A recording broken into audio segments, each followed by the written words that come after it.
दीवा स्वप्न खंड 1 प्रयोग का आरंभ। अध्याय 9 एवं 10 का वाचन।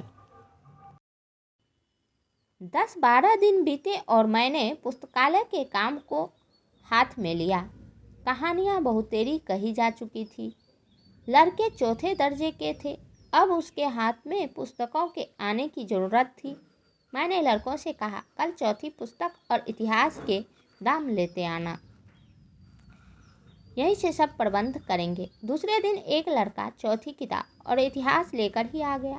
कहने लगा, जिस दिन चौथी में चढ़ा उसी दिन पिताजी ने खरीद ली थी। दूसरा बोला, मेरे बड़े भाई के पास ये किताबें थी, मैं इन्हें ले आया हूँ। तीसरे ने कहा, जी मेरे लिए तो मुंबई से मेरे फूफा किताबें भेजने वाले हैं, यहाँ से नहीं ली जाएंगी। एक और लड़के ने कहा, मेरे बाबूजी पैसे देने से इनकार करते हैं, कहते हैं किताबें हम दिला देंगे। मैंने सोचा, मार डाला। कल्पना में तो पुस्तकालय का मेल मिलाना आसान था, लेकिन वास्तव में काम बड़ा टेढ़ा है।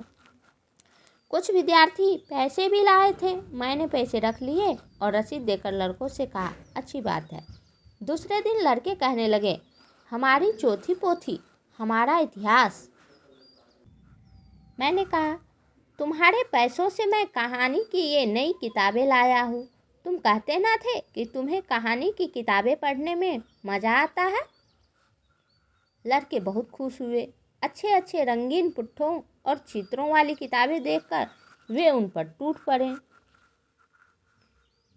मैंने कहा, हमारे पास तो अभी सिर्फ 15 किताबें हैं, 15 जने पढ़ सकेंगे। बाकी के 20 मेरे पास आ जाएं और मैं जो पढ़ता हूँ उसे सुने। गड़बड़ घोटाले से बचने के लिए मैंने कहा, पहले 15 विद्यार्थी किताबें पढ़े और बाकी मेरे पास आवे। 15 जनों ने 15 किताबें उठा ली और उन पर भूखे बाघ की तरह टूट पड़े। मैंने कहा, देखो एक किताब पढ़ चुको तो मेज पर लाकर रख दो और दूसरी वहाँ पड़ी हो तो उठा ले जाओ। इससे एक एक करके तुम्हें सबको सब किताबें पढ़ने को मिल जाएंगी।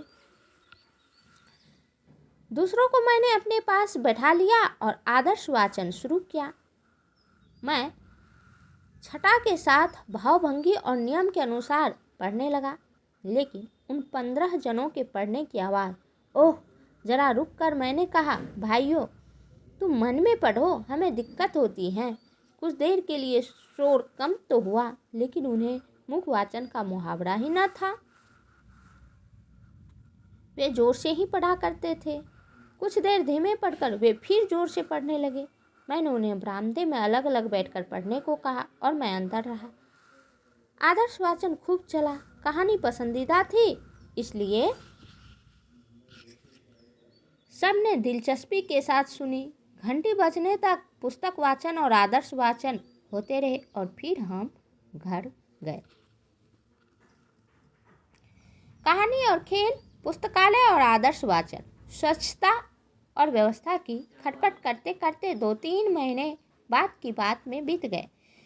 मैं अपने काम का हिसाब लगाने बैठा। जो काम हो चुका था उस पर एक नज़र दौड़ा गया। मुझे पता चला कि अभी तो पौशेर में पहली पुनी भी नहीं कती थी। पाठ्यक्रम के हिंदी, गणित, इतिहास और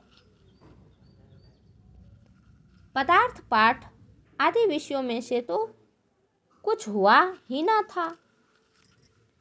दूसरी कक्षाओं में तो बहुत कुछ हो चुका था और वर्ष के अंत तक तो मुझे भी यह सब करके दिखाना ही था।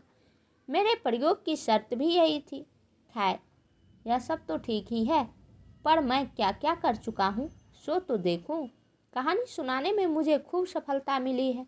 इसके कारण लड़के ठीक ठीक व्यवस्थित और अभिमुख बने हैं, लेकिन अभी चंपक लाल और रमन लाल को कहानी अच्छी नहीं लगती। राम जीवन और शंकर लाल को कहानी बिल्कुल सरल मालूम पड़ती है। कहानी के समय राघव और माधव आंखें चलाया करते हैं, उंगलियां मटकाया करते हैं और दूसरों का मुंह चिढ़ाया करते हैं। इसका इलाज करना तो अभी बाकी ही है। हाँ, यह सच है कि खेल खेलने के कारण बालक अब मेरे साथ खुलकर बातें करते हैं, मुझे अपना मानने लगे हैं, मुझसे डरते नहीं हैं और खेल के बाद सब मेरा आदर्श वाचन बड़े ध्यान से सुनते हैं। लेकिन अभी खेल की आवश्यकता और शोरगुल में नाम मात्र की लेकिन अभी खेल की अव्यवस्था और शोरगुल में नाम मात्र की कमी हुई है। मेहनत तो खूब करता हूँ।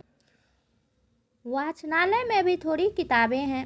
अब तक मैं माँ बापों के गले यह बात उतार ही नहीं सका कि पाठ पुस्तकों के बदले पुस्तकालयों की रचना महत्व की है। मैं सोचता था कि भाषण देकर माँ बापों को समझाने से सब कुछ ठीक हो जाएगा, लेकिन हमारे पालकों को तो केवल यही एक टेर पड़ी है कि पढ़ा दो। कोई दूसरी बात सुनने की न तो उन्हें फुर्सत है और न वह उसकी समझ में ही आती है। चिंता नहीं, यह सब तो लगकर काम करने से ही होगा। आज नहीं कल, अभी मेरे पास समय भी तो है।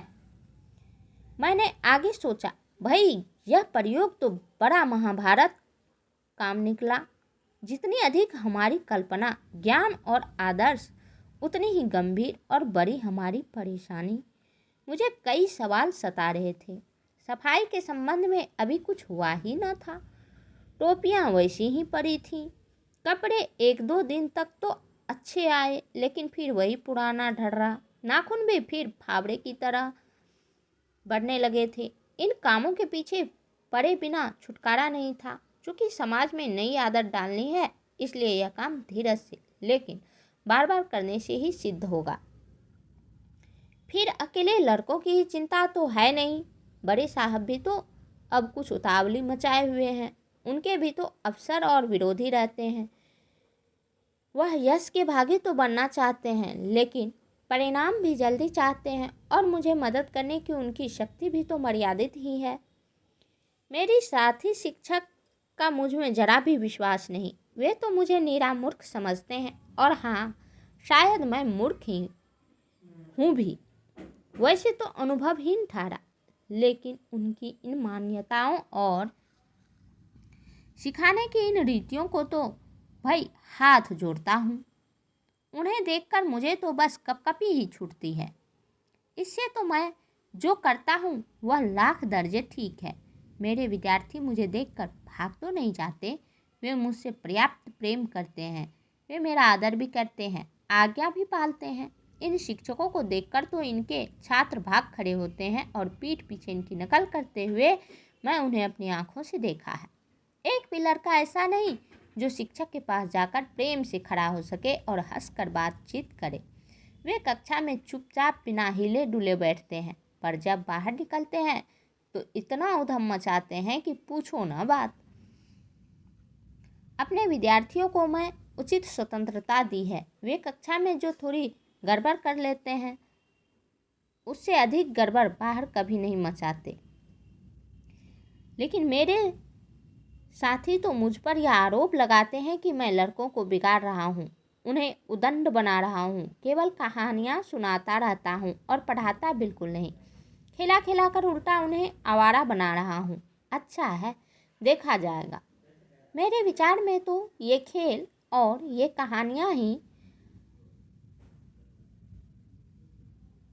आधो आध शिक्षा है।